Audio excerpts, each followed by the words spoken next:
तो यहाँ पर आज का जो है ये है हमारा पेपर नंबर 4, ये माने पेपर यानी कि मार्वल पेपर नंबर 4 है।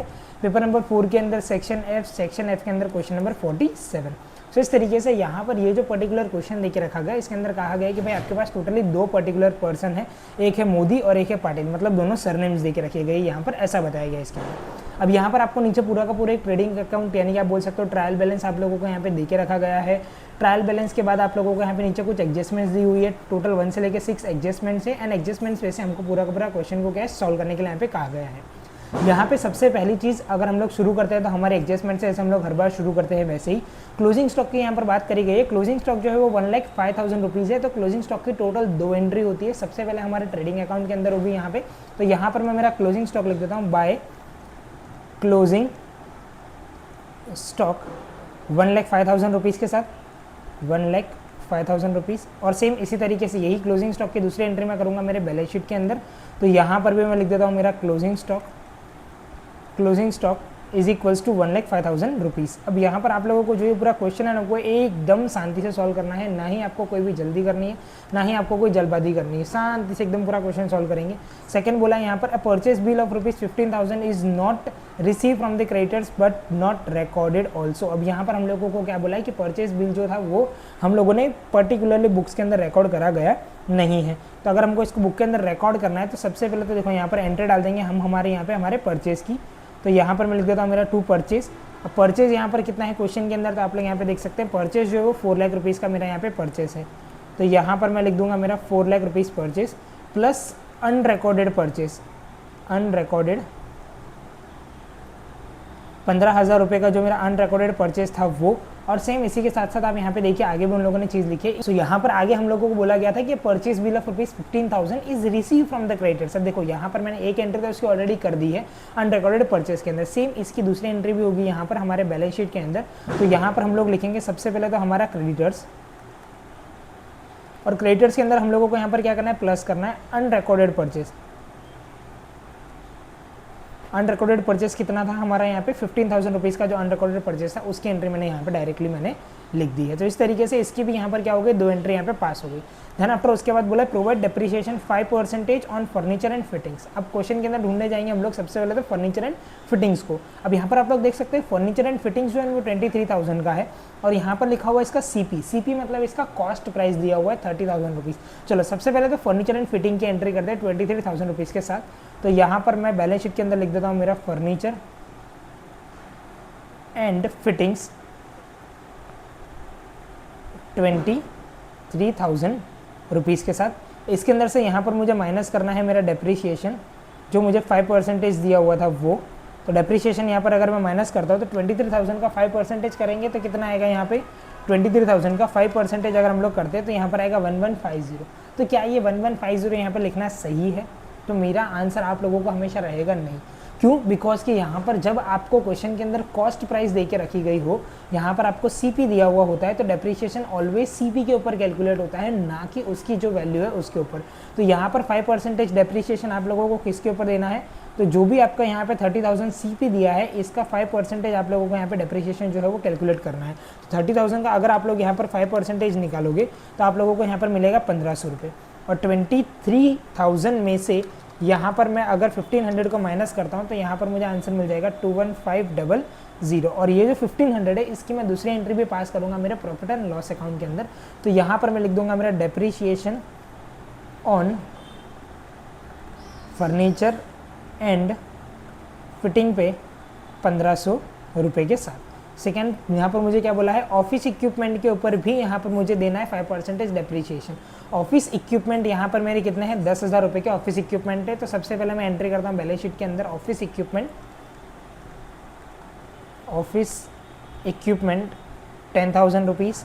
और इसके अंदर से भी सेम माइनस करना है मुझे यहाँ पे डेप्रीशिएशन कितना परसेंटेज, 5%। तो क्या इसके अंदर भी यहाँ पे 10,000 का 5% करना पड़ेगा? तो मेरा आंसर सेम चीज़ रहेगी नहीं। क्यों? बिकॉज कि यहाँ पर आप लोगों को देखो सीपी दे के रखा गया है। सीपी यहाँ पर आपको कितना दिया है, 15,000 रुपये आप लोगों को यहाँ पे सीपी दिया हुआ है। तो 15,000 का आपको यहाँ पर क्या करना है, सीधा सा 5% निकालना है। सो 15,000 का 5% आप लोगों का यहाँ पर आ जाएगा 750 रुपीज़। और 750 में से आप लोगों को यहाँ पर क्या करना है, 10,000 को माइनस कर देना है। तो आप लोगों का यहाँ पर आंसर आ जाएगा 9250। ये 750 जो है इसकी यहाँ पे दूसरी एंट्री भी होगी, तो दूसरी एंट्री इसकी कहाँ पे होगी, तो हमारे प्रॉफिट एंड लॉस अकाउंट के अंदर हो जाएगी, depreciation on office furniture 750 rupees के साथ। सो इस तरीके से यहाँ पर मेरी थर्ड नंबर एडजस्टमेंट की एंट्री यहाँ पर फिनिश होती है। फोर्थ नंबर एडजस्टमेंट में लिखा हुआ है 1000 rupees pre paid advance insurance payment. अब आप लोगों ने यहाँ पर जो है पेड इन एडवांस किया हुआ है, प्री पेड किया हुआ है, क्या पे किया है आपने यहाँ पे, इंश्योरेंस प्रीमियम।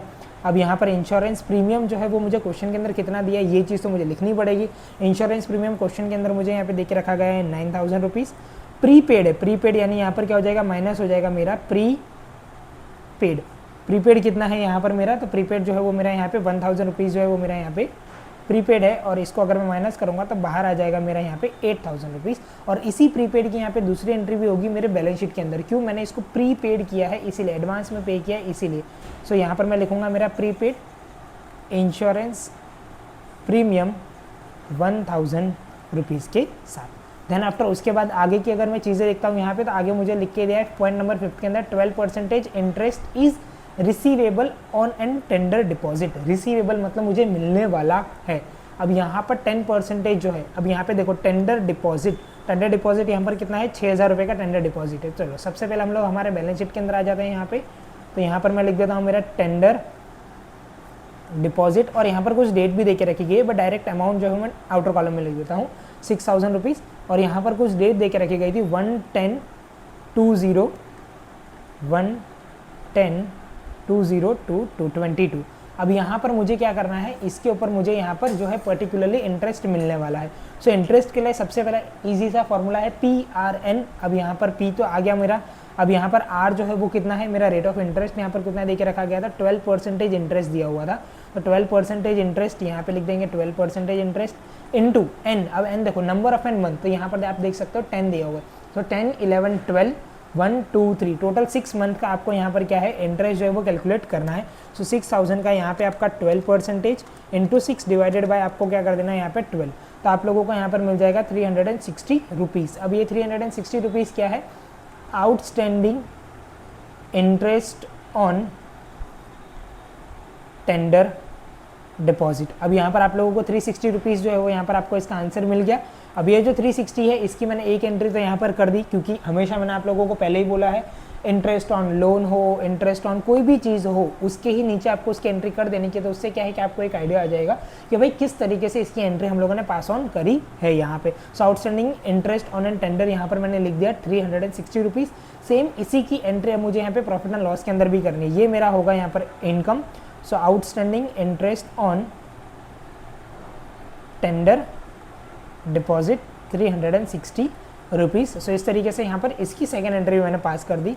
पॉइंट नंबर 6 यहाँ पर लिख के दिया, provide 2% bed date reserve on debtors. अब यहाँ पर बेड डेट रिजर्व दिया है मैंने 2% ऑन बेड डेट रिजर्व। अब देखो यहाँ पर डेटर्स देना है, डेटर्स सबसे पहले ढूंढेंगे हम लोग। हमारे यहाँ पे डेटर्स कितने दे के रखे गए हैं, तो डेटर्स जो है वो 1,50,000 रुपीज़ के है। तो चलो यहाँ पर हम लोग सीधा हमारे बैलेंस शीट के अंदर आ जाते हैं। यहाँ पर मैं लिख देता हूँ मेरे डेटर्स 1,50,000 रुपीज़ के मेरे यहाँ पे डेटर्स है, माइनस बेड डेट रिजर्व, और कौन सा है ये एडजस्टमेंट वाला, कितना परसेंटेज बोला है यहाँ पे, सेम इसका भी यहाँ पर 5% बोला हुआ था, सॉरी 2% बोला है यहाँ पे। तो यहाँ पर मैं क्या करूँगा, 2% ले लूँगा इसके अंदर। सो यहाँ पर मेरा आ जाएगा 2%।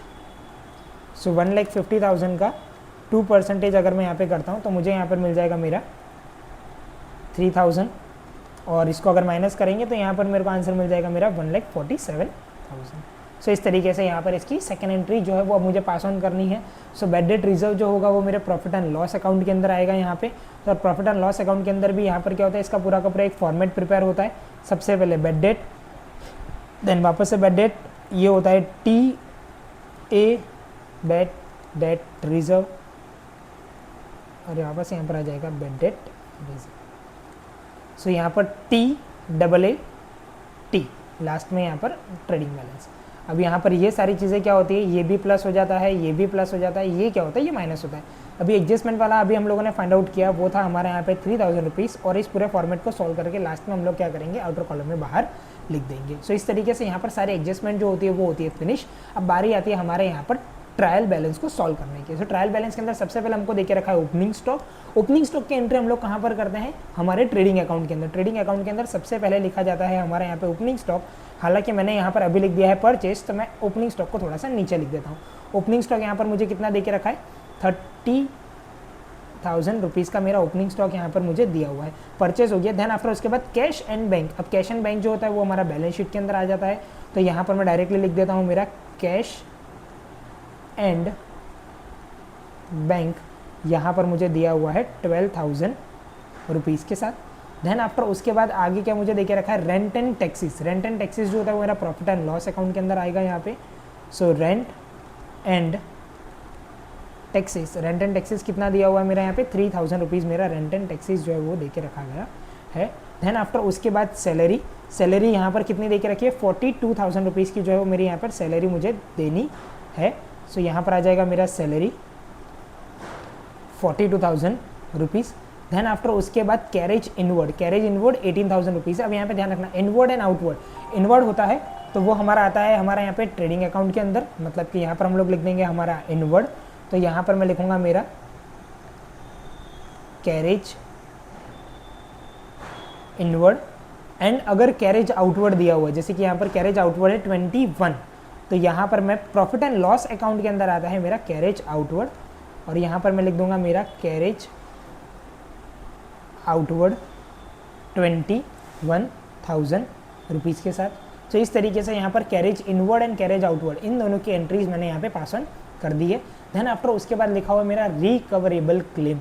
अब देखो रिकवरेबल क्लेम यानी कि यहाँ पर ये होती है मेरी इनकम। यहाँ पर है हमारा रिकवरेबल क्लेम। अब रिकवरेबल क्लेम जो भी है ये पर्टिकुलरली हम डायरेक्टली कहाँ लिखेंगे, हमारे बैलेंस शीट के अंदर। क्यों, बिकॉज कि यहाँ पर हम लोगों को बता दिया है कि भाई इतना क्लेम जो है वो आप लोगों को यहाँ पे रिसीव होने वाला है। सो यहाँ पे डायरेक्टली मैं लिख देता हूँ बैलेंस शीट के अंदर रिकवरेबल, क्योंकि ये मेरी इनकम है इसीलिए।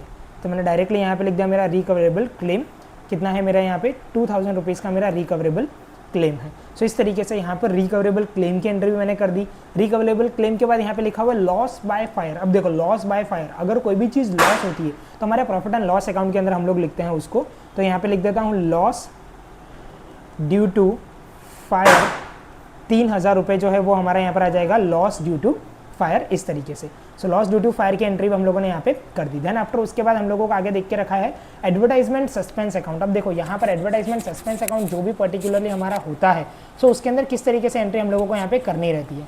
यहाँ पर जो भी हमारा एडवर्टाइजमेंट सस्पेंस अकाउंट होता है उसकी एंट्री हम लोगों को डायरेक्टली क्या करनी है, हमारे बैलेंस शीट के अंदर लिख देनी है यहाँ पे। सो यहाँ पर डायरेक्टली हमारे बैलेंस शीट के अंदर हम लोग क्या करेंगे, जो भी हम लोगों को वहाँ पे देके रखा गया था, यहाँ पर हम लोगों को क्या लिख के दिया है कि भाई आप लोगों को एडवर्टाइजमेंट सस्पेंस अकाउंट जो है वो 4500 का क्रिएट करना है या क्रिएट करा हुआ ही है। सो यहाँ पर आ जाएगा हमारा एडवर्टाइजमेंट सस्पेंस अकाउंट, तो कितने का है वो यहाँ पे 4500 का हमारे यहाँ पर एडवर्टाइजमेंट सस्पेंस अकाउंट जो है वो ऑलरेडी यहाँ पर क्रिएट करा हुआ है। सो इसके बाद आगे हमारा था फर्नीचर एंड फिटिंग, उसकी एंट्री हो गई, ऑफिस इक्विपमेंट की हो गई, टेंडर डिपॉजिट की हो गई। बिल्स रिसीवेबल 10,500 रुपीज का है। सो यहाँ पर हम लोग डायरेक्टली लिखेंगे हमारा बिल्स रिसीवेबल 10,500 रुपीज के साथ। देन आफ्टर उसके बाद आगे हम लोगों को यहाँ पे क्वेश्चन के अंदर दिया हुआ है बेड डेट। अब बेड डेट की एंट्री हम लोग यहाँ पे डायरेक्टली हमारे प्रॉफिट एंड लॉस अकाउंट के अंदर हम लोग कर देंगे, क्योंकि बेड डेट का हमारा फॉर्मेट ऑलरेडी हम लोग ने यहाँ पे प्रिपेयर किया हुआ है इसीलिए। सो बेड डेट की एंट्री हो गई। देन आफ्टर उसके बाद लिखा हुआ है एडवर्टाइजमेंट एक्सपेंस। देन आफ्टर उसके बाद आगे हम लोगों को देके रखा हुआ है इलेक्ट्रिसिटी एक्सपेंस। अब इलेक्ट्रिसिटी एक्सपेंस जो है वो 2,000 रुपीज का है। सो यहाँ पर हम लोग डायरेक्टली लिखेंगे हमारा इलेक्ट्रिसिटी एक्सपेंस 2,000 रुपीज के साथ। हम लोग डायरेक्टली हमारा यहाँ पर इलेक्ट्रिसिटी एक्सपेंस जो है उसकी एंट्री हम लोग यहाँ पे कर देंगे। देन आफ्टर उसके बाद हम लोगों को दिया हुआ है कैपिटल। हाल फिलहाल यहाँ पे क्वेश्चन के अंदर कहीं पर भी कैपिटल के ऊपर कोई भी एंट्री क्रिएट नहीं हुई है, तो हम लोगों को अगर लिखना हो तो हम लोग डायरेक्टली इस कैपिटल की एंट्री को भी हम लोग डायरेक्टली यहाँ पे क्या कर सकते हैं, हमारे बैलेंस शीट के अंदर यहाँ पे लिख सकते हैं। सो यहाँ पर मैं लिख देता हूँ मेरा यहाँ पर कैपिटल, और कैपिटल जो है वो यहाँ पर मोदी एंड पाटिल दोनों का यहाँ पर हम लोग डायरेक्टली एक साथ लिख देते हैं, और नेट प्रॉफिट जो है वो डायरेक्टली मैं वहाँ पे मूव ऑन कर दूंगा 50,000 एंड 50,000 दोनों का इस तरीके से। सो यहाँ पर 50,000 एंड इधर भी आ जाएगा मेरा यहाँ पे 50,000। दोनों चीज़ें मैंने यहाँ पे लिख दी। तो यहाँ पे अगर हम आगे बात करें तो बात करेंगे हमारे क्रेडिटर्स की। तो क्रेडिटर्स जो है वो हम लोगों को यहाँ पर कितने देके रखे गए, 50,000 रुपीज़ के हम लोगों को यहाँ पे क्रेडिटर्स दिए हुए हैं। सो यहाँ पर क्रेडिटर्स के अंदर हम लोग कहाँ पे करेंगे, तो क्रेडिटर्स के लिए हम लोगों को सीधा आ जाना है हमारे बैलेंस शीट के अंदर, और यहाँ पर मैंने हेडिंग ऑलरेडी डाली हुई है क्रेडिटर्स के नाम की। तो यहाँ पर सबसे पहले तो मैं 50,000 लिख दूंगा, 50,000 प्लस यहाँ पर कुछ लिखा हुआ है अनरिकॉर्डेड परचेज करके। सो अनरिकॉर्डेड परचेज जो है वो भी इसके अंदर क्या हो जाएगी, प्लस हो जाएगी। प्लस मतलब कि यहाँ पर मुझे इसको कितना कर देना है, टोटल बाहर लिख के 65,000 रुपीज़ के साथ। देन आफ्टर उसके बाद आगे मुझे देके रखा गया है सेल्स। सेल्स कितने का दिया है, 6 लाख रुपीज़ का मुझे यहाँ पे सेल्स दिया हुआ है। तो यहाँ पे डायरेक्टली लिख देता हूँ मेरा मैं बाय सेल्स करके। इस तरीके से यहाँ पर ये जो पूरा का पूरा क्वेश्चन के अंदर से जो भी एंट्रीज थी वो सारी एंट्रीज को जो है वो मैंने यहाँ पे अपने trading account, profit and loss account, profit and loss appropriation, partners capital and balance sheet, इन जगह पर मैंने इसको यहाँ पे मूव कर दिया है। अब मूव करने के बाद दी मोस्ट इंपॉर्टेंट चीज़ आती है कि भाई आपने यहाँ पे सारी चीज़ें लिख दी, सारे एडजस्टमेंट लिख दी। अब बारी आती है हमारे यहाँ पे टोटल करने की। तो टोटल करने के लिए सबसे पहली चीज़ हम लोग ये देखते हैं, यहाँ पे ओवरव्यू से हम लोगों को पता चल जाता है कि सबसे पहले देखो इन दोनों का प्लस करके हम लोगों को क्या करना है, बाहर लिखना है। तो इन लोगों का प्लस करके बाहर लिखेंगे तो 4,15,000 रुपीज़ का ये टोटल आएगा बाहर। और कोई चीज़ें जो है वो बाहर लिखनी बाकी रह गई है हमारे ट्रेडिंग अकाउंट के अंदर, तो यहाँ पर आंसर है ना। सारी चीज़ें जो है वो आउटर कॉलम के अंदर ऑलरेडी लिखी हुई है। बट यहाँ पर आप लोग देख सकते हैं कि जो क्रेडिट साइड का टोटल है वो यहाँ पे टोटल कितना आ रहा है मेरा, 6 लाख प्लस 1,05,000। तो यहाँ पर आ जाएगा मेरा टोटल 7,05,000 रुपीज़ के साथ। और यही टोटल को मुझे क्या करना है, मेरे डेबिट साइड पर भी लिख देना है 7,05,000 रुपीज़ के साथ। इसमें से ऊपर की सारी चीज़ों को क्या करेंगे, यहाँ पर हम लोग पहले तो माइनस करेंगे। तो यहाँ पे 4,15,000 हो गया जैसे, फिर यहाँ पे 30,000 हुआ, एंड देन आफ्टर उसके बाद यहाँ पर 18,000 हुआ। जब मैं इन तीनों को माइनस करूंगा तो मुझे यहाँ पर आंसर मिलेगा मेरा 2,42,000 रुपीज़। और ये मेरा यहाँ पर क्या हो जाएगा, मेरा ग्रॉस प्रॉफिट। अब ये जो भी मेरा ग्रॉस प्रॉफिट यहाँ पर मुझे मिला है, इस ग्रॉस प्रॉफिट को ही मुझे क्या करना है, मेरे आगे अकाउंट के अंदर इसको मुझे ट्रांसफर करना है। आगे अकाउंट मतलब क्या होता है मेरा यहाँ पे आगे अकाउंट मेरा मतलब यहाँ पर क्या होता है, आगे अकाउंट का मतलब है यहाँ पर मेरा जो नेक्स्ट अकाउंट है वो प्रॉफिट एंड लॉस अकाउंट। अब यहाँ पर सबसे पहले मैं क्या कर दूंगा, ग्रॉस प्रॉफिट को जो है वो यहाँ पे लिख देंगे हम लोग। सो ग्रॉस प्रॉफिट के लिए यहाँ पर कितना आ जाएगा, 2,42,000 रुपीज़। अब 2,42,000 के अंदर इसके अंदर भी यहाँ पे चेक कर लो कि सारी चीज़ें जो है वो आउटर कॉलम में आप लोगों ने लिख दी होनी चाहिए। तो यहाँ पर ये जो 4,500 है प्लस 3,000 है, इन दोनों का भी टोटल करके मुझे क्या करना है, डायरेक्टली मेरे आउटर कॉलम में यहाँ पे मुझे लिख देना है सबसे पहले। तो इन दोनों का टोटल करके बाहर लिखेंगे तो 7,500 आएगा। देन आफ्टर उसके बाद बारी आती है यहाँ पे टोटल करने की। तो आप लोग देख सकते हैं डेबिट साइड का टोटल जो है वो इतना ज़्यादा नहीं है, बट क्रेडिट साइड का जो टोटल है उसकी अगर मैं यहाँ पर बात करूँ तो इसका जो टोटल है वो है मेरा यहाँ पे 242 प्लस 360 अगर मैं करता हूँ तो यहाँ पर आ जाएगा मेरा 242,360। और यही टोटल को मुझे क्या करना है, यहाँ पर भी लिखना है 242,360। इसमें से ये ऊपर की सारी चीज़ों को क्या कर देंगे हम लोग, यहाँ पर माइनस कर देंगे। तो इसको अगर यहाँ पर हम लोग माइनस करते हैं तो हमारा जो आंसर है वो पर्टिकुलरली मिलेगा, वो हमको यहाँ पर क्या मिलेगा, हमारा नेट प्रॉफिट। अब नेट प्रॉफिट जो है वो आप लोगों को कहाँ लिखना है, हालांकि नेट प्रॉफिट जो होता है वो बेसिकली लिखा जाता है P&L अप्रोप्रिएशन अकाउंट के अंदर। बट यहाँ पर हमारे पास अभी हाल फिलहाल के लिए P&L अप्रोप्रिएशन अकाउंट नहीं है, तो हम लोग क्या करेंगे, डायरेक्टली ये जो नेट प्रॉफिट है इसको हम लोग ट्रांसफर कर देंगे हमारे जो भी यहाँ पर हम लोगों को अकाउंट मिला है वो। अब यहाँ पर अकाउंट का मतलब क्या है कि लास्ट अकाउंट जो है वो हमारा यहाँ पर है P&L अप्रोप्रिएशन अकाउंट, फिर partners capital and then balance sheet. तो यहाँ पे हमारे पास लास्ट में सिर्फ और सिर्फ एक बैलेंस शीट यहाँ पर दे के रखी गई है। तो सीधा सीधा इसको क्या करूंगा, मैं यहाँ पे ट्रांसफर करके लेके आ जाऊंगा मेरे पर्टिकुलरली मेरे बैलेंस शीट के अंदर। अब यहाँ पर ये जो भी पर्टिकुलरली मेरा नेट प्रॉफिट आया, नेट प्रॉफिट मेरा यहाँ पर कितना आया है, सो नेट प्रॉफिट जो है वो मुझे यहाँ पर मिला है 1,53,610 रुपीज़। सो यहाँ पर मैं डायरेक्टली लिख दूंगा मेरा नेट प्रॉफिट 1,53,610 रुपीज़ के साथ। इन दोनों का टोटल करेंगे यहाँ पे तो कितना आ जाएगा मेरा, यहाँ पे इन दोनों का टोटल करेंगे तो 1 लाख आएगा। सो इसको यहाँ पर अगर मैं लाइबिलिटी साइड का टोटल करता हूँ तो यहाँ पर लाइबिलिटी साइड का जो टोटल है वो आया है मेरा यहाँ पे 3,18,610 रुपीज़। और यही टोटल जो है वो मेरे एसेट साइड का भी यहाँ पर आना चाहिए। सो एसेट साइड का टोटल करने के लिए आप क्या कर सकते हो, लाइबिलिटी का जो भी टोटल आपका आया है उसमें से आप ये सारी चीज़ों को यहाँ पर क्या कर दोगे, माइनस कर दोगे। तो जब आप यहाँ पर इसको माइनस करोगे तो आप लोगों का जो है वो पर्टिकुलरली आपका लाइबिलिटी का आंसर भी आप लोगों को यहाँ पर मिल जाएगा। हाल फिलहाल के लिए यहाँ पर ये जितनी भी चीज़ें देके रखी गई है इन सारी चीज़ों को अगर मैं कंसीडर करता हूँ तो इन सारी चीज़ों को कंसीडर करने के साथ यहाँ पर मैं अगर माइनस भी करता हूँ तो मुझे जो है वो पर्टिकुलरली मेरा आंसर मिल रहा है 31,9 610। सो इस तरीके से यहाँ पर क्या है, दोनों साइड का जो टोटल है वो यहाँ पर क्या हो जाएगा, सेम हो जाएगा, और जितनी भी चीज़ें देख के रखी गई है वो सारी एंट्रीज आप लोगों को इस तरीके से यहाँ पे करनी रहेगी। सो मिलते हैं अपने नेक्स्ट वीडियो में, जहाँ पर हम लोग इसके और भी जो पर्टिकुलरली नेक्स्ट क्वेश्चन है वो सारे क्वेश्चन को हम लोग यहाँ पे सॉल्व करेंगे।